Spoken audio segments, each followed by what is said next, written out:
অধিনায়কত্ব চূড়ান্ত হওয়ার পর ধারাভাষ্যকার থেকে ক্রিকেটে ফেরার সিদ্ধান্ত নিলেন তামিম ইকবাল। দেশসেরা অলরাউন্ডার তামিম ইকবাল কি আর ক্রিকেটে ফিরবেন? গত কয়েকদিন ধরেই এই বিষয়টি নিয়ে চলছে আলোচনা।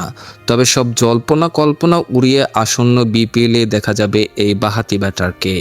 গত আসরের মতো এবারও ফরচুন বরিশালের হয়ে মাঠ মাতাবেন তিনি।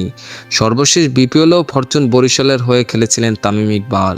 এমনকি তার নেতৃত্বেই প্রথমবারের মতো বিপিএলের শিরোপা জেতে দলটি।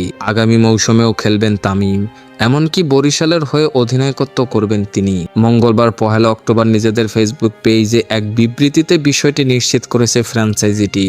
সেখানে তারা লিখেছে, ফরচুন বরিশালের জাহাজে ক্যাপ্টেন হয়ে আবার ফিরে আসার জন্য আপনাকে অসংখ্য ধন্যবাদ। খেলাধুলার সকল আপডেট পেতে আমাদের ইউটিউব চ্যানেলটি সাবস্ক্রাইব এবং ফেসবুক পেজটি ফলো দিয়ে লাইক, কমেন্ট, শেয়ার করে আমাদের সাথে যুক্ত থাকুন। ধন্যবাদ।